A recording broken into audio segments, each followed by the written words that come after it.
Welcome to రాజనీతి. రాజనీతి ఏపీలో చేస్తున్న సర్వేల్లో భాగంగా ఉమ్మడి గుంటూరు జిల్లాలో నిర్వహించిన సర్వే వివరాలు ఇప్పుడు మీ ముందు పెడుతున్నాం. గతంలో రాజనీతి అనంతపురం, ప్రకాశం జిల్లాల సర్వేలు వెల్లడించిన విషయం అందరికీ తెలుసు. కోస్తాంధ్రలో రాజకీయంగా కీలకమైంది ఉమ్మడి గుంటూరు జిల్లా.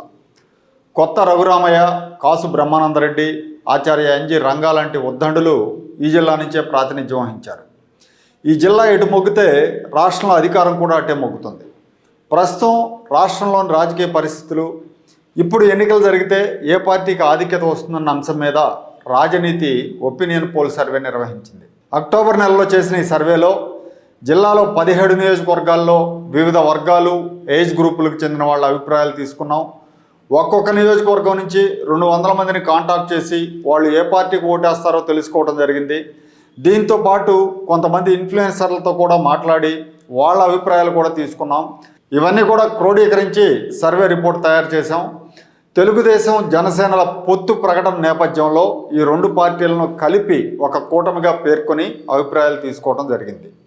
రాష్ట్ర విభజన తర్వాత అప్పటి తెలుగుదేశం ప్రభుత్వం ఆంధ్రప్రదేశ్ రాజధానిని గుంటూరు జిల్లాలోనే ఏర్పాటు చేసింది. అమరావతి రైతులు స్వచ్ఛందంగా భూములు ఇచ్చారు. అంతర్జాతీయ స్థాయిలో ఒక గొప్ప నగరాన్ని ఈ జిల్లాలో నిర్మిస్తున్న సమయంలో ఎన్నికలు వచ్చాయి. అయితే విచిత్రంగా గుంటూరు జిల్లా జగన్మోహన్ రెడ్డికి పట్టం కట్టింది.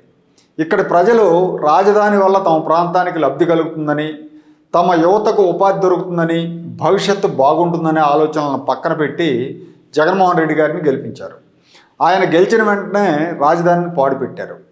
జగన్మోహన్ రెడ్డి విధ్వంసం కూడా గుంటూరు జిల్లా నుంచే మొదలైంది. ప్రజావేదిక కూల్చివేతతో మొదలైంది. రాజధాని ఆగిపోయిన ప్రభావం అన్ని వృత్తుల మీద పడింది. నిర్మాణ రంగం, భూముల ధరలు, పెద్ద వ్యాపారాలు, చిన్న వ్యాపారాలు చితికిపోయాయి. ఉపాధి లేకపోవడంతో వలసలు పెరిగాయి. దీంతో ప్రజల్లో ప్రభుత్వం మీద వ్యతిరేకత పెరుగుతోంది. 2019 ఎన్నికల్లో 17 నియోజకవర్గాలకు కేవలం రేపల్లె, గుంటూరు వెస్ట్లోనే టీడీపీ గెలిచింది. గుంటూరు వెస్ట్లో గెలిచిన మద్దాలగిరి వైసీపీ కండువా కప్పుకున్నారు. జిల్లాలో ఆయా పార్టీలు, నేతల పరిస్థితిని పరిశీలిస్తే కొంతమంది వైసీపీ ఎమ్మెల్యేల మీద అవినీతి ఆరోపణలు ఉన్నాయి. మంత్రులు అంబటి రాంబాబు, మేరుగ నాగార్జున, విడదల రజనీలకు జిల్లా మీద పట్టు లేదు.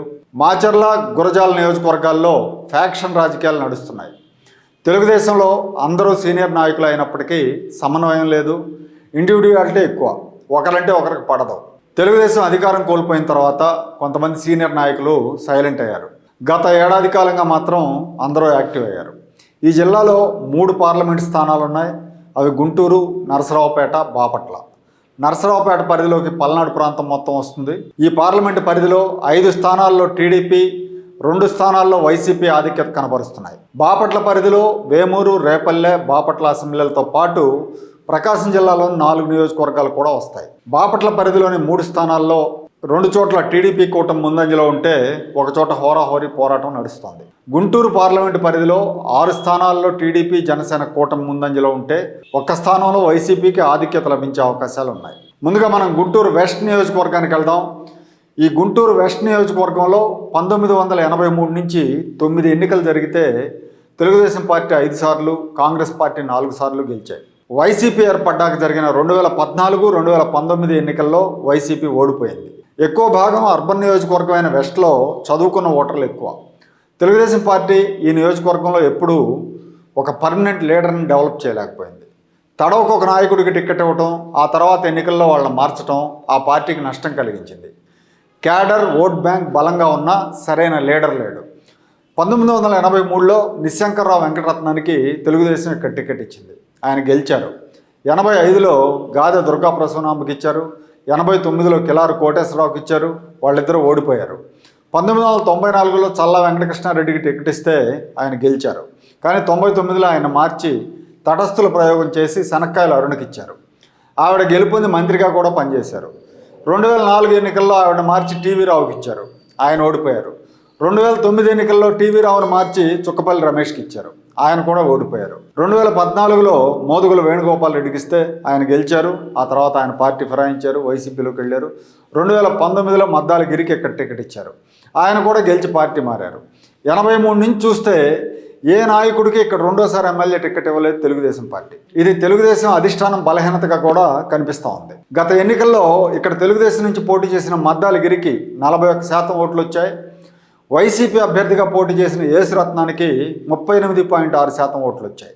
జనసేన అభ్యర్థి తోట చంద్రశేఖర్, ఈయన ప్రస్తుతం బీఆర్ఎస్ పార్టీ ఏపీ శాఖ అధ్యక్షుడిగా ఉన్నారు. ఈ తోట చంద్రశేఖర్కి 16% ఓట్లు వచ్చాయి. ప్రస్తుతం తెలుగుదేశం ఇన్ఛార్జిగా ఇక్కడ కోవెలమూడి నాని ఉన్నారు. రాజనీతి సర్వే ప్రకారం ఇప్పుడు వైసీపీ నుంచి మద్దాలగిరి, టీడీపీ జనసేన కూటమి తరపున నాని మధ్య పోటీ జరిగితే తెలుగుదేశం పార్టీకి 54% ఓట్లు వస్తున్నాయి. అలాగే వైసీపీకి 39% ఓట్లు వస్తున్నాయి. ఇంకా నిర్ణయించుకొని వారు ఎవరికి వేయాలో నిర్ణయించుకొని వారు కానీ ఇతరులకు కాంగ్రెస్ పార్టీ, బీజేపీ లేదంటే ఇతరులకు వేసేవాళ్ళు 7% మంది ఉన్నారు. గుంటూరు వెస్ట్ నియోజకవర్గంలో పరిస్థితి ఇది. 2019 ఎన్నికలతో పోలిస్తే తెలుగుదేశం కూటమికి 14% ఓట్లు పెరుగుతున్నాయి. 40 నుంచి 54% పెరుగుతుంది. వైసీపీకి 1.6% తగ్గుతోంది. సో ఇప్పుడు ఇతరులు ఇంకా నిర్ణయించుకొని వారు ఎలాగో ఉన్నారు కాబట్టి ఇక్కడ ఈ రెండు పార్టీల మధ్య అంతరాన్ని మనం చూస్తే తెలుగుదేశం పార్టీకి 25,000 ఓట్లకు పైనే మెజారిటీ వచ్చే అవకాశాలు కనిపిస్తున్నాయి. ఇక గుంటూరు ఈస్ట్ నియోజకవర్గం. ఈ గుంటూరు ఈస్ట్ నియోజకవర్గం నుంచి వైసీపీ ఎమ్మెల్యేగా ముస్తాఫా గారు ఉన్నారు. ఇక్కడ టీడీపీ ఇన్ఛార్జిగా మహమ్మద్ నజీర్ ఉన్నారు. అయితే నజీర్ పనితీరు బాగాలేదని రిపోర్ట్స్ ఉన్నాయి. ఇక్కడ నుంచి డేగల ప్రభాకర్ కూడా తెలుగుదేశం టికెట్ ఆశిస్తున్నారు. పొత్తులో జనసేనకు కూడా ఇవ్వచ్చన్న వార్తలు ఉన్నాయి. తూర్పు నియోజకవర్గంలో మైనారిటీల సంఖ్య ఎక్కువ. ఇక్కడ తెలుగుదేశం పార్టీ కేవలం 3 సార్లు మాత్రమే గెలుపొందింది. 2019 ఎన్నికల్లో ముస్తాఫా నజీర్ మీద గెలుపొందారు.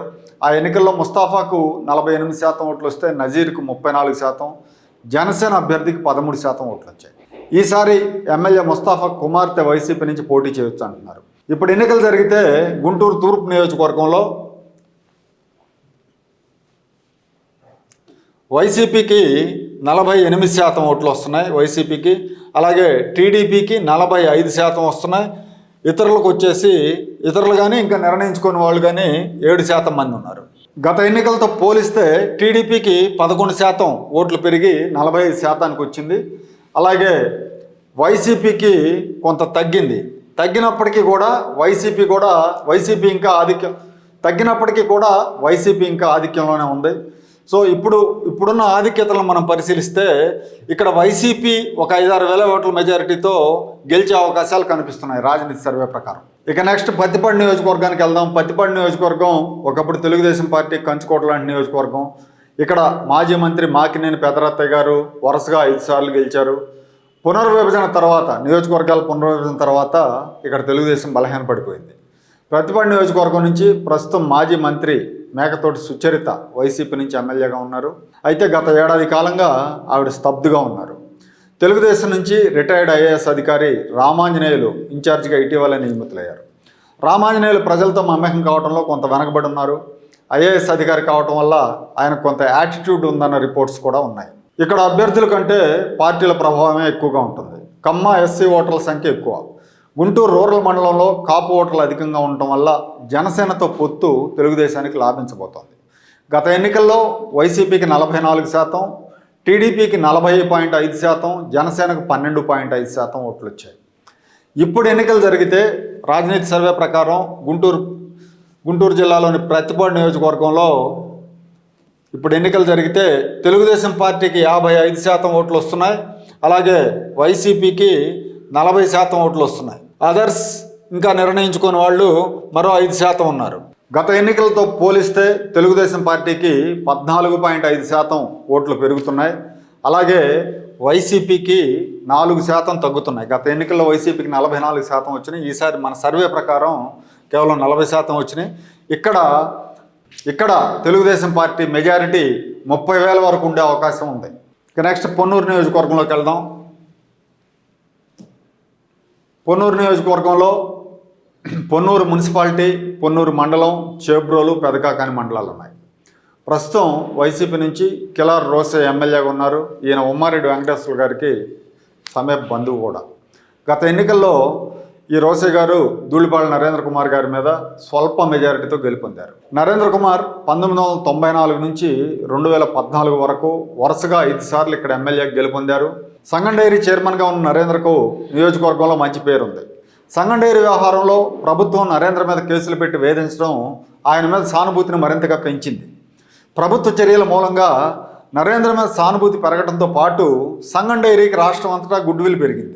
మరోవైపు ఎమ్మెల్యే కిలార్ రోసే మీద అవినీతి, అక్రమ మైనింగ్ ఆరోపణలు ఉన్నాయి. గత ఎన్నికల్లో నరేంద్రకు 45.3% ఓట్లు వస్తే రోసేకు 45.8% ఓట్లు వచ్చాయి. జనసేనకు 6% వచ్చాయి. 1100 ఓట్ల స్వల్ప మెజారిటీతో రోసే గెలుపొందారు. ఈసారి ఇప్పుడు ఎన్నికలు జరిగితే తెలుగుదేశం కూటమి తరపున నరేంద్ర, వైసీపీ నుంచి రోసయ్య పోటీ చేస్తే మన రాజనీతి సర్వే ప్రకారం టీడీపీకి 56% ఓట్లు వస్తున్నాయండి. టీడీపీకి 56% వస్తుంటే వైసీపీకి 36% వస్తుంది. ఇతరులకి వేద్దాం అనుకున్న వాళ్ళు కానీ ఇంకా నిర్ణయించుకున్న వాళ్ళు వీళ్ళు ఒక 8% ఉన్నారు. గత ఎన్నికలతో పోలిస్తే తెలుగుదేశం పార్టీకి రాజనీతి సర్వే ప్రకారం 10% ఓట్లు పెరుగుతున్నాయి. వైసీపీకి 10% తగ్గుతున్నాయి, 36%కి పడిపోయింది. ఇక్కడ నరేంద్ర మెజారిటీ 30,000 పైనే ఉండే అవకాశం ఉంది. ఇక నెక్స్ట్ తెనాలి నియోజకవర్గంలోకి వెళ్దాం. తెనాలి నియోజకవర్గంలో తెనాలి మున్సిపాలిటీ, తెనాలి రూరల్ మండలం, కొల్లిపర మండలాలు ఉన్నాయి. వైసీపీ నుంచి అన్నాబత్తిని శివకుమార్ ఎమ్మెల్యేగా ప్రాతినిధ్యం వహిస్తున్నారు. ఈ నియోజకవర్గానికి ఒక ప్రత్యేకత ఉంది. ఇక్కడి నుంచి గతంలో ఆలపాటి వెంకటరామయ్య గారు 3 సార్లు ఎమ్మెల్యేకి గెలిచారు. తర్వాత ఆయన కుమార్తె దొడ్డపనేని ఇందిర మరో 3 సార్లు ఎమ్మెల్యేకి గెలిచారు. ఆ తర్వాత కొంతకాలానికి ఆమె కుమార్తె డాక్టర్ గోగినేని ఉమా తెలుగుదేశం నుంచి ఒకసారి ఎమ్మెల్యేకి గెలుపొందారు. 3 తరాల నుంచి ఈ కుటుంబంలో వీళ్ళు ఎమ్మెల్యేలు అయ్యారు.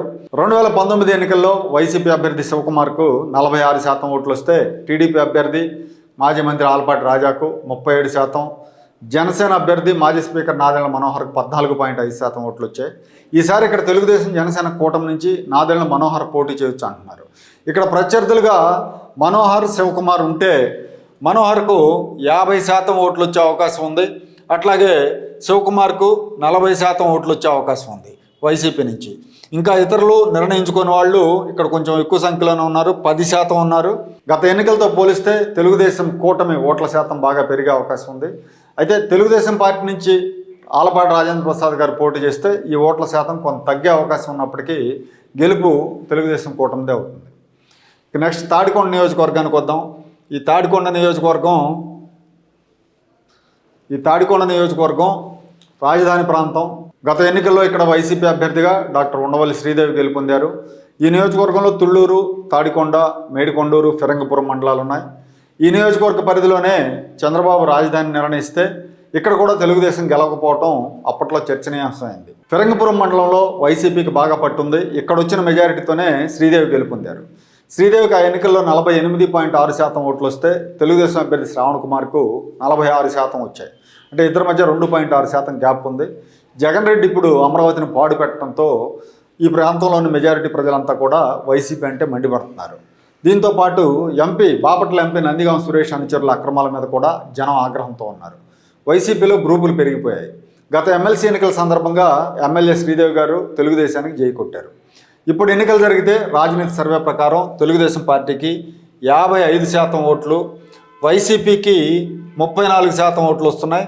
ఇంకా నిర్ణయించుకుని వారు 11% ఉన్నారు. వీళ్ళు కూడా ఎక్కువ ఉన్నారు. అంటే వీళ్ళు కాంగ్రెస్, బీజేపీ ఆర్ అదర్స్, లేదా ఇంకా నిర్ణయించుకున్న వాళ్ళు వీళ్ళు 11% ఉన్నారు. గత ఎన్నికలతో వచ్చిన ఓట్ల శాతాన్ని ఇప్పుడు మన సర్వేతో పరిశీలిస్తే తెలుగుదేశం పార్టీకి 9% ఓట్లు పెరుగుతున్నాయి, వైసీపీకి 14.5% తగ్గుతున్నాయి. పోయినసారి 48.5 వస్తే ఈసారి కేవలం 34% వచ్చింది. దాదాపు 40,000 మెజారిటీతో ఇక్కడ తెలుగుదేశం పార్టీ గెలిచే అవకాశం ఉంది. ఇక మంగళగిరి నియోజకవర్గానికి వద్దాం. మంగళగిరి నియోజకవర్గం రాష్ట్రంలోనే చాలా కీలకమైన నియోజకవర్గం. ఎందుకంటే ఇక్కడ తెలుగుదేశం పార్టీ యువనేత నారా లోకేష్ పోటీ చేస్తున్నారు కాబట్టి ఈ మంగళగిరి నియోజకవర్గంలో మంగళగిరి మున్సిపాలిటీ, మంగళగిరి రూరల్ మండలం, తాడేపల్లి, దుగ్గిరాల మండలాలు ఉన్నాయి. మెజారిటీ ఓటర్లు ఇక్కడ చేనేత వర్గానికి చెందినవారు. వామపక్షాలకి కొంత పట్టున్న నియోజకవర్గం కూడా ఇది. ముందు నుంచి కూడా ఈ తెలుగుదేశం పార్టీకి బలహీనమైన నియోజకవర్గం అని చెప్పాలి. 1983, 85, 2014లో తప్ప మిగతా ఏ అసెంబ్లీ ఎన్నికల్లో కూడా తెలుగుదేశం ఇక్కడ పోటీ చేయలేదు. 89, 94లో తెలుగుదేశంతో పొత్తులో కమ్యూనిస్టులు పోటీ చేశారు. 99, 2004 ఎన్నికల్లో పొత్తులో బీజేపీకి ఇచ్చారు. 2009 పొత్తులో సిపిఐ పోటీ చేసింది. 14లో టీడీపీ పోటీ చేసినా ఓడిపోయింది. ఇంత క్రిటికల్ నియోజకవర్గం నుంచి నారా లోకేష్ చివరి నిమిషంలో నిర్ణయం తీసుకొని 2019లో బరిలోకి దిగారు. ఆ ఎన్నికల్లో వైసీపీ అభ్యర్థి ఆళ్ల రామకృష్ణారెడ్డికి 47.5% ఓట్లు వస్తే లోకేష్కి 45% ఓట్లు వచ్చాయి. 5,000 మెజారిటీతో ఆర్కే గెలుపొందారు. ఈసారి మళ్ళీ లోకేష్ ఆర్కే తలపడితే తెలుగుదేశం కూటమికి ఇక్కడ 55% ఓట్లు వస్తున్నాయి రాజనీతి సర్వే ప్రకారం. వైసీపీకి 40% ఓట్లు వస్తున్నాయి. అదర్స్ ఇంకా నిర్ణయించుకునే వాళ్ళు మరో 5% ఉన్నారు. గత ఎన్నికలతో పోలిస్తే తెలుగుదేశం పార్టీకి 10% ఓట్లు పెరుగుతున్నాయి. వైసీపీకి 7.5% ఓట్లు తగ్గుతున్నాయి. ఇక్కడ లోకేష్కు 30,000 వరకు మెజారిటీ వచ్చే అవకాశం ఉంది. ఇక బాపట్ల పార్లమెంట్ విషయానికి వస్తే ఈ పార్లమెంట్ పరిధిలో 3 స్థానాలే ఉమ్మడి గుంటూరు జిల్లాలో ఉన్నాయి. మిగతా 4 ఉమ్మడి ప్రకాశం జిల్లాలో ఉన్నాయి. ఈ 3 స్థానాల్లో ముందుగా బాపట్ల లెక్క చూద్దాం. ఈ బాపట్ల నియోజకవర్గంలో సిట్టింగ్ ఎమ్మెల్యే కోన రఘుపతి డిప్యూటీ స్పీకర్గా ఉన్నారు. ఈయన మీద పెద్దగా ఆరోపణలు కూడా ఏం లేవు. ఇక్కడ ప్రతీకార రాజకీయాలు కూడా పెద్దగా లేవు. తెలుగుదేశం పార్టీ సరైన అభ్యర్థులు నిలపడంలో షరామామూలుగా ప్రతి ఎన్నికలో ఇక్కడ విఫలం అవుతానే ఉంది. గుంటూరు వెస్ట్లో చేసినట్టే ఇక్కడ అనేక మంది అభ్యర్థులతో ప్రయోగాలు చేసింది తెలుగుదేశం. ప్రస్తుతం వేగేసిన నరేంద్ర వర్మ ఇక్కడ టీడీపీ ఇన్ఛార్జిగా ఉన్నారు. ఇన్ఛార్జ్ పదవికి పోటీపడిన నాయకుల్లో నరేంద్రవరం బెటర్ అయినప్పటికీ రఘుపతిని ఎంతవరకు ఎదుర్కొంటారనే విషయంలో ఇంకా క్లారిటీ రాలేదు. నియోజకవర్గాల పునర్విభజన తర్వాత ఇక్కడ టీడీపీ ఒక్కసారి కూడా గెలవలేదు. గత ఎన్నికల్లో వైసీపీకి రఘుపతికి 52% ఓట్లు వచ్చాయి. టీడీపీకి 42% వచ్చినాయి. రెండు పార్టీల మధ్య 10% ఓట్ల అంతరం ఉంది. రాజనీతి సర్వే ప్రకారం ఈసారి టీడీపీకి 46% ఓట్లు వస్తుంటే వైసీపీకి 47% వస్తుంది. అంటే ఇక్కడ వైసీపీకి 1% మార్జిన్ ఉంది. గతంలో ఎన్నికలతో పోలిస్తే రాజనీతి సర్వేలో టీడీపీకి 4% ఓట్లు పెరుగుతుంటే వైసీపీకి 5% ఓట్లు తగ్గుతున్నాయి. ఇంకా నిర్ణయించుకున్న వాళ్ళు కూడా తర్వాత ఇతరులకు వేద్దాం ఉన్న వాళ్ళు కూడా 7% ఉన్నారు. సో 1% మార్జిన్లో ఇక్కడ హోరాహోరీ పోరు జరిగే అవకాశం ఉంది. రాబోయే రోజుల్లో ఈ పరిస్థితి అంటే టీడీపీ కొంచెం ఇంప్రూవ్ అయిందంటే టీడీపీకి ఎడ్జ్ ఉంటుంది. లేదు ఇదే పరిస్థితి ఉంటే లైట్ ఎడ్జ్ వైసీపీకి ఉంటుంది. నెక్స్ట్ వేమూరు నియోజకవర్గంలోకి వెళ్దాం. వేమూరు నియోజకవర్గం ఎస్సీ రిజర్వ్ నియోజకవర్గం. ఇక్కడ మంత్రి మేరుగు నాగార్జున వైసీపీ తరఫున ప్రాతినిధ్యం వహిస్తున్నారు. ఈయన మీద సొంత నేతల్లో వ్యతిరేకత వ్యక్తం అవుతుంది. తెలుగుదేశం పార్టీ ఇన్ఛార్జిగా మాజీ మంత్రి నక్కా ఆనంద్ బాబు ఉన్నారు. గత ఎన్నికల్లో ఇక్కడ వైసీపీకి 47.5% ఓట్లు వస్తే టీడీపీకి 42%, జనసేనకి 7.5% ఓట్లు వచ్చాయి. ఈసారి టీడీపీకి రాజనీతి సర్వే ప్రకారం ఈసారి టీడీపీకి 50% ఓట్లు వస్తున్నాయి. వైసీపీకి 42% వస్తున్నాయి. అట్లాగే ఇంకా ఇతరులకు వేస్తా ఉన్నోళ్ళు ఇంకా నిర్ణయించుకునే వాళ్ళు 8% ఉన్నారు. గత ఎన్నికలతో పోలిస్తే టీడీపీకి 8% ఓట్లు పెరుగుతున్నాయి. గతంలో 42 వస్తే ఇప్పుడు 50 వచ్చినాయి. అట్లాగే వైసీపీకి 5% ఓట్లు తగ్గుతూ ఉన్నాయి. తెలుగుదేశం మెజారిటీ ఇక్కడ 10,000 పైనే ఉండే అవకాశం ఉంది. ఇక తర్వాత రేపల్లి నియోజకవర్గం. రేపల్లి నుంచి తెలుగుదేశం ఎమ్మెల్యే అనగాని సత్యప్రసాద్ ప్రాతినిధ్యం వహిస్తున్నారు. ఈ నియోజకవర్గంలో మత్స్యకారులు ఇతర బీసీల సంఖ్య ఎక్కువ. సత్యప్రసాద్ మీద వైసీపీ అభ్యర్థిగా పోటీ చేసిన మోపిదేవి వెంకటరమణ వరుసగా 2 సార్లు 2014లో 2019లో 2 సార్లు కూడా ఆయన సత్యప్రసాద్ మీద ఓడిపోయారు. రాష్ట్రంలో వైసీపీ సునామీ వచ్చినా రేపల్లి సీటును సత్యప్రసాద్ నిలుపుకున్నారు. 2019లో సత్యప్రసాద్కు 48% ఓట్లు వస్తే మోపిదేవి రమణకు 42% వచ్చాయి. జనసేనకు 6% వచ్చాయి. ఆ ఎన్నికల్లో సత్యప్రసాద్ 11,500 మెజారిటీతో గెలుపొందారు. నియోజకవర్గంలో ప్రస్తుతం బీసీలంతా కూడా అధికార పార్టీ మీద ఆగ్రహంతో ఉన్నారు. ఇటీవల జరిగిన పరిణామాలు, అమర్నాథ్ గౌడ్ అనే విద్యార్థిని చంపడం, బీసీల మీద దాడులు పెరిగిపోవడం మూలంగా వ్యతిరేకంగా ఉన్నారు. ఈసారి వైసీపీ అభ్యర్థిగా మోపిదేవి సోదరుడు బరిలోకి దిగొచ్చు అంటున్నారు. రాజనీతి సర్వే ప్రకారం ఇప్పుడు మళ్ళీ ఇక్కడ సత్యప్రసాదే విజయం సాధించే అవకాశం ఉంది. రేపల్లిలో ఆయనకు ఈసారి 51% ఓట్లు వస్తుంటే వైసీపీకి 42% వస్తున్నాయి. ఇంకా నిర్ణయించుకున్న వాళ్ళు ఇతరులకు వేస్తా ఉన్నవాళ్ళు 7% ఉన్నారు. గత ఎన్నికలతో పోలిస్తే తెలుగుదేశం పార్టీకి ఇంకో 3% ఓట్లు పెరుగుతుంటే వైసీపీ గ్రాఫ్ అలాగే ఉంది. వైసీపీకి గత ఎన్నికల్లో 42% వచ్చినాయి. ఈసారి కూడా 42 మన సర్వే ప్రకారం 42% ఓట్లు వస్తున్నాయి. ఇక్కడ తెలుగుదేశం కూటమి మెజారిటీ 15,000 వరకు ఉండొచ్చు. ఇక నెక్స్ట్ మనం నర్సరావుపేట నియోజకవర్గంలోకి వెళ్దాం. నర్సరావుపేట పార్లమెంట్ నియోజకవర్గంలో మొత్తం 7 అసెంబ్లీ స్థానాలను గత ఎన్నికల్లో వైసీపీ స్వీప్ చేసింది. ఇప్పుడు అక్కడ పరిస్థితి ఎలా ఉందో మనం తెలుసుకుందాం. ముందుగా నర్సరావుపేట అసెంబ్లీ నియోజకవర్గంలోకి వెళ్దాం. ఈ నర్సరావుపేట అసెంబ్లీ నియోజకవర్గం ఒకప్పుడు మాజీ ముఖ్యమంత్రి కాసు బ్రహ్మానందరెడ్డి కుటుంబానికి, ఆ తర్వాత మాజీ మంత్రి కోడెల శివప్రసాదరావుకు పెట్టని కోటలాగా ఉండేది. నియోజకవర్గాల పునర్విభజన తర్వాత ఈ నియోజకవర్గం మీద టీడీపీ పట్టు కోల్పోయింది. డీలిమిటేషన్ తర్వాత ఇక్కడ ఒక్కసారి కూడా టీడీపీ గెలవలేదు. ప్రస్తుతం ఇక్కడ వైసీపీ ఎమ్మెల్యే గోపిరెడ్డి శ్రీనివాసరెడ్డి ప్రాతినిధ్యం వహిస్తున్నారు. ఈయన గత ఎన్నికల్లో టీడీపీ అభ్యర్థి చదలవాడ అరవింద్ బాబు మీద 32,000 మెజారిటీతో గెలుపొందారు. ఆ ఎన్నికల్లో వైసీపీకి 55% ఓట్లు వస్తే టీడీపీకి 37.5%, జనసేనకు 5% ఓట్లు వచ్చాయి. ప్రస్తుతం టీడీపీ ఇన్ఛార్జిగా అరవింద్ బాబు ఉన్నారు. ఇప్పుడు ఎన్నికలు జరిగితే టీడీపీ కూటమికి టీడీపీ కూటమికి 40, రాజనీతి సర్వే ప్రకారం టీడీపీ కూటమికి 45% ఓట్లు వస్తుంటే వైసీపీకి 49% వస్తుంది. ఇంకా నిర్ణయించుకొని వాళ్ళు ఇతరులకు వేస్తాం అన్నవాళ్ళు కూడా 6% ఉన్నారు. అంటే ఇక్కడ టీడీపీ ఓటు శాతం గతంలో కంటే పెరిగినప్పటికీ అది గెలిచే స్థాయిలో లేదు. 2019 ఎన్నికల్లో వైసీపీకి 55% ఓట్లు వచ్చాయండి. కానీ ఈసారి రాజనీతి సర్వే ప్రకారం 49% వస్తున్నాయి. అంటే 6% తగ్గింది వైసీపీ. అలాగే టీడీపీకి 2019లో 37.5% వస్తే ఈసారి 45% వస్తుంది. అంటే 7.5% ఓట్లు టీడీపీ కూటమికి పెరిగినాయి. అయినా కూడా ఇక్కడ గెలుపుకు అవసరమైన ఓట్లు టీడీపీకి రాలేదు రాజనీతి సర్వే ప్రకారం. ఇప్పుడు మనకున్న దీని ప్రకారం 4% ఎడ్జ్ ఉంది వైసీపీకి. వైసీపీ అభ్యర్థి 8,000 ఓట్ల మెజారిటీతో ఇక్కడ గెలిచే అవకాశాలు కనిపిస్తున్నాయి. ఈ నెక్స్ట్ చిలకలూరుపేట నియోజకవర్గంలోకి వద్దాం. చిలకలూరుపేట నియోజకవర్గంలో మంత్రి విడదల రజని, వైద్య ఆరోగ్య శాఖ మంత్రి విడదల రజని గారు ఇక్కడ నుంచి ప్రాతినిధ్యం వహిస్తున్నారు. ఈ నియోజకవర్గం నుంచి మొదటిసారిగా బీసీ ఎమ్మెల్యేగా రజని ఎన్నికయ్యారు. ఎన్నికలకు ముందు వరకు తెలుగుదేశం పార్టీ టిక్కెట్ ఆశించిన రజని టిక్కెట్ దక్కకపోవడంతో వైసీపీలో చేరి టిక్కెట్ తెచ్చుకొని మాజీ మంత్రి పత్తిపాటి పుల్లారావు మీద గెలుపొందారు. గెలుపొందిన అంతకాలంలోనే సీఎం జగన్మోహన్ రెడ్డి మెప్పులు పొందారు. మంత్రి పదవి కూడా దక్కించుకున్నారు. మంత్రి అయ్యాక విడదల రజని మీద వ్యతిరేకత పెరిగింది. అవినీతి ఆరోపణలు పెరిగాయి. రజనీ మరిది దందాలు చేస్తున్నాడన్న ఆరోపణలు కూడా ఉన్నాయి. లోక్సభ సభ్యుడు కృష్ణదేవరాయల వర్గానికి రజనీ వర్గానికి సరిపట్టలేదు. చాలాసార్లు గొడవలు కూడా అయ్యాయి. ఈ నియోజకవర్గంలో ముందు నుంచి కాంగ్రెస్, ఆ తర్వాత వైఎస్ఆర్ కాంగ్రెస్లో ఉంటూ బలమైన వర్గాన్ని కలిగి ఉన్న ఎమ్మెల్సీ మర్రి రాజశేఖర్తో కూడా రజనీకి సత్సంబంధాలు లేవు. ఇక తెలుగుదేశం పార్టీ విషయానికి వస్తే మాజీ మంత్రి పత్తిపాటి పుల్లారావు పార్టీ ఓడిపోయాక 3 ఏళ్ల పాటు సైలెంట్ అయిపోయారు. దీంతో కార్యకర్తల్లో పార్టీ అధిష్టానంలో కూడా ఆయన మీద అసంతృప్తి ఉంది. గత 2 ఏళ్లుగా ఆయన యాక్టివ్ అయ్యారు. 2019 ఎన్నికల్లో రజనీకి 50% ఓట్లు వస్తే పుల్లారావుకు 46%, జనసేనకు 1.7% ఓట్లు వచ్చాయి. ఈసారి ఎన్నికల్లో ఇప్పుడు ఎన్నికలు జరిగితే రాజనీతి సర్వే ప్రకారం టీడీపీకి 50% ఓట్లు వస్తుంటే వైసీపీకి 43% ఓట్లు వస్తున్నాయి. ఇంకా నిర్ణయించుకొని వారు ఇతరులకు వేస్తాం అన్నోళ్ళు 7% ఉన్నారు. గతంలో 2019 ఎన్నికలతో పోలిస్తే ఇప్పుడు రాజనీతి సర్వేని పోలిస్తే అప్పుడు రజనీకి 50% ఓట్లు వస్తే ఇప్పుడు 43% వస్తున్నాయంటే వైసీపీ ఓట్ల శాతం 7% తగ్గితే టీడీపీకి 46 వస్తే ఇప్పుడు 50 వస్తున్నాయి. 4% టీడీపీకి పెరిగింది. ఇంకా నిర్ణయించుకోని వాళ్ళు కూడా కొంతమంది ఉన్నారు కాబట్టి అది కొంచెం అటు ఇటు అవ్వచ్చు. ప్రస్తుతం ఉన్న రాజనీతి సర్వే ప్రకారం అయితే టీడీపీ 15,000 ఓట్ల మెజారిటీతో ఇక్కడ గెలుస్తుంది. టీడీపీ ఒకవేళ పుల్లారావు స్థానంలో కొత్త అభ్యర్థిని దింపితే కనుక ఈ మెజారిటీ మరింతగా పెరిగే అవకాశం కూడా ఉంది. నెక్స్ట్ సత్తెనపల్లి నియోజకవర్గంలోకి వెళ్దాం.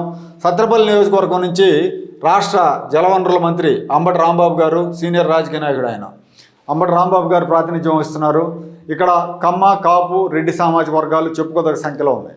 వైసీపీ మద్దతుదారులైన రెడ్డి సామాజిక వర్గం నేతలు అంబటి మీద వ్యతిరేకతతో ఉన్నారు. గత ఎన్నికల్లో తెలుగుదేశం నుంచి పోటీ చేసిన మాజీ స్పీకర్ కోడెల శివప్రసాద్ మరణించడంతో తెలుగుదేశం పార్టీ ఇక్కడ ఇన్ఛార్జి పోస్టును చాలా కాలం భర్తీ చేయలేదు.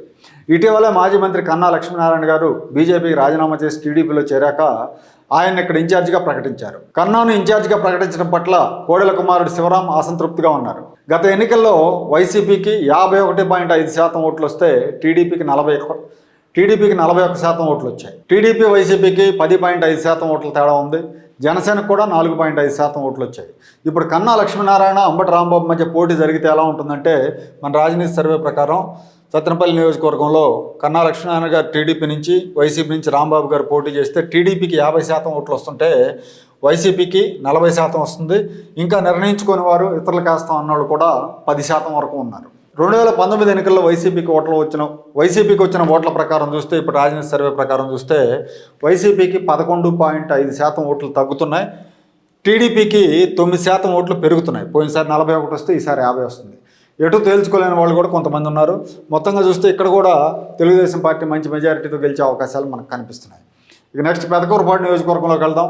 ఈ పెదకూరుపాడు నియోజకవర్గం కూడా నరసరావుపేట పార్లమెంట్ పరిధిలో ఉంటుంది. ఇది కూడా కొంత రాజధాని ప్రాంతానికి ఆనుకునే ఉంటుంది. ఇక్కడ నుంచి వైసీపీ ఎమ్మెల్యే నంబూరి శంకర్రావు గారు ప్రాతినిధ్యం వహిస్తున్నారు. వైసీపీలో వర్గ విభేదాలు ఉన్నాయి. గత ఎన్నికల ముందు టీడీపీ నుంచి వైసీపీలో చేరిన నాయకుల మీద ఎమ్మెల్యే కేసులు పెట్టించారన్న విమర్శలు ఉన్నాయి. గ్రూప్ గొడవలు, ప్రజా వ్యతిరేకత, అమరావతి ఎఫెక్ట్ ఈసారి నంబూరి విజయ అవకాశాలను దెబ్బతీసే అవకాశం ఉంది. తెలుగుదేశం నుంచి మాజీ ఎమ్మెల్యే కొమ్మాలపాటి శ్రీధర్ అధికారం కోల్పోయాక కొన్నాళ్ల పాటు స్తబ్దుగా ఉన్నారు. క్రితంసారి జరిగిన ఎన్నికల్లో వైసీపీకి 50% ఓట్లు వస్తే టీడీపీకి 43%, జనసేనకు 4% ఓట్లు వచ్చాయి. ఇప్పుడైతే రాజనీతి సర్వే ప్రకారం టీడీపీకి 52% ఓట్లు వస్తున్నాయి. ఇప్పుడు ఎన్నికలు జరిగితే తెలుగుదేశం పార్టీకి 52%, తెలుగుదేశం కూటమికి 52%, వైసీపీకి 43% ఓట్లు వస్తున్నాయి. ఇంకా నిర్ణయించుకుని వారు ఇతరులు 7% వరకు ఉన్నారు. 2019 ఎన్నికలతో పోలిస్తే వైసీపీకి పోయినసారి 50% వస్తే ఈసారి 43% వస్తున్నాయి. అంటే 7% వైసీపీ ఓట్ బ్యాంక్ తగ్గింది. టీడీపీకి 9% పెరిగింది. టీడీపీకి 9% పెరిగింది. సో ఇప్పుడు ఈ రెండు పార్టీల మధ్య కూడా తేడా 9% ఓట్లు ఉన్నాయి. కాబట్టి ఇక్కడ కూడా తెలుగుదేశానికి మంచి మెజారిటీ వచ్చే అవకాశాలు మనకు కనిపిస్తున్నాయి. తర్వాత వినుకొండ నియోజకవర్గంలోకి వెళ్దాం. వినుకొండ నుంచి వైసీపీ ఎమ్మెల్యే బొల్ల బ్రహ్మనాయుడు ప్రాతినిధ్యం వహిస్తున్నారు. టీడీపీ ఇన్ఛార్జిగా మాజీ ఎమ్మెల్యే జిల్లా పార్టీ అధ్యక్షులు జీవి ఆంజనేయులు ఉన్నారు. జిల్లాలో కమ్మ సామాజిక వర్గం అత్యధికంగా ఉన్న నియోజకవర్గం వినుకొండ. బ్రహ్మనాయుడు మీద సొంత పార్టీలోనే అసంతృప్తి ఉంది. ఆయన నోటి దురుస్తనంతో ద్వితీయ శ్రేణి నేతలు దూరం అవుతున్నారు. సమస్యలు ప్రస్తావించిన రైతు మీద దాడి చేసి ఆ రైతుపైనే కేసు పెట్టించడం ద్వారా ఈ సంఘటన రాష్ట్ర వ్యాప్తంగా కూడా సంచలనం సృష్టించింది. అప్పట్లో మాజీ ఎమ్మెల్యే మల్లికార్జునరావు, వైసీపీ నేత నానపనేని సుధా ఈయన మీద వ్యతిరేకతతో ఉన్నారు. ఎంపీ లావుకృష్ణతో కూడా ఇతనికి సత్సంబంధాలు లేవు. జగనన్న కాలనీలకు ముందుగానే తక్కువ ధరకు పొలాలు కొని వాటిని డబుల్ రేటుకు ప్రభుత్వానికి అమ్మారన్న ఆరోపణలు ఉన్నాయి. గత ఎన్నికల్లో ఇక్కడ బ్రహ్మనాయుడుకు 54% ఓట్లు వచ్చాయి. ఆంజనేయులకు 41% ఓట్లు వచ్చాయి. ఇప్పుడు మనం చేసిన సర్వేలో టీడీపీ నుంచి ఆంజనేయులు, వైసీపీ నుంచి బ్రహ్మనాయుడు పోటీ చేస్తే టీడీపీకి 50% ఓట్లు వస్తున్నాయి. వినుకొండ నియోజకవర్గంలో ఇప్పుడు ఎన్నికలు జరిగితే రాజనీతి సర్వే ప్రకారం టీడీపీకి 55% ఓట్లు, వైసీపీకి 40% ఓట్లు వస్తున్నాయి. ఇంకా నిర్ణయించుకుని వారు ఇతరులకు వేస్తాం అన్నవాళ్ళు కూడా కేవలం 5% మందే ఉన్నారు. కాబట్టి ఈ శాతంలో పెద్ద తేడా వచ్చే అవకాశం ఉండదు రేపు ఎన్నికల నాటికి. 2019 ఎన్నికలతో పోలిస్తే వైసీపీ ఓట్ల శాతం వైసీపీకి 2019లో 54% వచ్చింది. కానీ మన సర్వే ప్రకారం 40% వస్తుంది. 14% ఓట్లు తగ్గుతున్నాయి వైసీపీకి. అట్లాగే తెలుగుదేశం పార్టీకి 9% ఓట్లు పెరుగుతున్నాయి. 9% ఓట్లు పెరుగుతున్నాయి. సో ఇక్కడ కూడా తెలుగుదేశం కూటమికి 25,000 పైన మెజారిటీ వచ్చే అవకాశాలు మనకు కనిపిస్తున్నాయి. నెక్స్ట్ మనం మాచర్ల నియోజకవర్గంలోకి వెళ్దాం. గుంటూరు జిల్లాలో మాచర్లకు ఫ్యాక్షన్ నియోజకవర్గంగా పేరుంది. ముఖ్యంగా వైసీపీ అధికారంలోకి వచ్చాక టీడీపీ నేతలు, కార్యకర్తల మీద విచ్చలవిడిగా దాడులు జరిగాయి. టీడీపీ కార్యకర్తలు హత్యలకు గురయ్యారు. ఎమ్మెల్యే పిన్నెల్లి రామకృష్ణారెడ్డి అండతోనే ఈ దౌర్జన్యాలు జరుగుతున్నాయని ప్రతిపక్షాలు ఆరోపిస్తున్నాయి. ఎమ్మెల్యే సోదరుల మీద అవినీతి ఆరోపణలు ఉన్నాయి. కబ్జా ఆరోపణలు ఉన్నాయి. మాచర్ల మీదుగా వెళ్లే గ్రానైట్ లారీల నుంచి నిలబెట్టి మామూలు వసూలు చేస్తారన్న విమర్శలు కూడా ఉన్నాయి. నియోజకవర్గంలో రెడ్డి సామాజిక వర్గం తర్వాత కమ్మ, వడ్డెర, యాదవ కులాలు చెప్పుకోదగ్గ సంఖ్యలో ఉన్నాయి. తెలుగుదేశం పార్టీ అధిష్టానం తప్పిదాల వల్ల ఈ నియోజకవర్గంలో ఒక దశలో అసలు పార్టీ ఉందా లేదా అనే దుస్థితి కూడా ఏర్పడింది. 2004 నుంచి ఇప్పటి వరకు మాచర్లలో టీడీపీ గెలవలేదు. ఏడాది క్రితం ఇన్ఛార్జిగా మాజీ ఎమ్మెల్యే జూలకంటి దుర్గాంబ తనయుడు జూలకంటి బ్రహ్మారెడ్డిని నియమించాక కార్యకర్తల్లో జోష్ పెరిగింది. వైసీపీతో డి అంటే డి అనే పరిస్థితి వచ్చింది. బూతుల్లో ఏజెంట్లు ఉంటారా లేదా అనే పరిస్థితి నుంచి పార్టీని పోటాపోటీగా నిలబెట్టారు బ్రహ్మారెడ్డి. ఇప్పటికిప్పుడు ఎన్నికలు జరిగితే రాజనీతి సర్వే ప్రకారం వైసీపీకి 49% ఓట్లు వస్తున్నాయి. అట్లాగే టీడీపీకి 45% వస్తున్నాయి. ఇంకా నిర్ణయించుకునే వారు ఇతరులకు వేద్దాం అనుకున్న వాళ్ళు ఒక 6% ఉన్నారు. 2019 ఎన్నికలతో పోలిస్తే వైసీపీకి 3.5% ఓట్లు తగ్గుతుంటే టీడీపీకి 3% పెరుగుతున్నాయి. అయినా కూడా అంతరం ఉంది. రెండు పార్టీల మధ్య 4% అంతరం కనిపిస్తూ ఉంది. ఇక్కడ 7,000 మెజారిటీతో వైసీపీ గెలిచే అవకాశాలు ఉన్నాయి. ఆ తర్వాత గురజాల నియోజకవర్గంలోకి వెళ్దాం. ఈ గురజాల నియోజకవర్గం పల్నాడులోనే ఉంటుంది. ఇది కూడా ఇక్కడి నుంచి వైసీపీ ఎమ్మెల్యే కాసు మహేష్ రెడ్డి ప్రాతినిధ్యం వహిస్తున్నారు. కాసు మహేష్ రెడ్డి మాజీ ముఖ్యమంత్రి కాసు బ్రహ్మానందరెడ్డి గారికి మనవడు, మాజీ మంత్రి కాసు కృష్ణారెడ్డి కుమారుడు. టీడీపీ ఇన్ఛార్జిగా ఇక్కడ ఎరపతినేని శ్రీనివాసరావు గారు ఉన్నారు. గత ఎన్నికల్లో కాసు మహేష్ రెడ్డికి 52% ఓట్లు వస్తే ఎరపతినేనికి కేవలం 39% వచ్చాయి. జనసేన అభ్యర్థి చింతలపూడి శ్రీనివాసరావుకి 5% ఓట్లు వచ్చాయి. ఇప్పుడు మన రాజనీతి సర్వే ప్రకారం తెలుగుదేశం పార్టీకి 49% ఓట్లు వస్తుంటే వైసీపీకి 44% ఓట్లు వస్తున్నాయి. ఇంకా నిర్ణయించుకునే వాళ్ళు, ఇతరులకు వేద్దాం అనుకున్న వాళ్ళు ఒక 7% వరకు ఉన్నారు. 2019 ఎన్నికలతో ఇప్పుడు రాజనీతి సర్వేతో పోలిస్తే వైసీపీకి 8% ఓట్లు తగ్గుతున్నాయండి. 52% గతంలో వస్తే ఇప్పుడు 44% పరిమితమైంది. అట్లాగే తెలుగుదేశం పార్టీకి 10% ఓట్లు పెరుగుతున్నాయి. గత ఎన్నికల్లో 39% ఓట్లు వచ్చాయి ఎరపతినేని గారికి. ఈసారి 49% ఓట్లు వచ్చే అవకాశం ఉంది. మొత్తం మీద ఇక్కడ కూడా 2కి 5% ఓట్ల తేడా ఉంది. కాబట్టి టీడీపీ కంఫర్ట్గా గెలిచే అవకాశం ఉంది. ఉమ్మడి గుంటూరు జిల్లా మొత్తం మీద ఇవి నియోజకవర్గాల్లో ప్రస్తుతానికి ఉన్న పరిస్థితి. ఉమ్మడి గుంటూరు జిల్లా మొత్తం మీద 17 అసెంబ్లీ స్థానాలుంటే రాజనీతి సర్వే ప్రకారం ఇందులో 13 టీడీపీకి అనుకూలంగా, 3 వైసీపీకి అనుకూలంగా ఉన్నాయి. ఒకచోట హోరాహోరీ పోరు జరుగుతూ ఉంది. బాపట్లలో 1% తేడా ఉంది. అది ఎటైనా కూడా మొగ్గొచ్చు. ఇక రాజనీతి నెక్స్ట్ సర్వేలో ఉమ్మడి నెల్లూరు జిల్లాలో పరిస్థితిని వివరిస్తాం. వచ్చే నెల మొదటి వారంలో నెల్లూరు సర్వేతో మళ్ళీ మీ ముందుంటాం.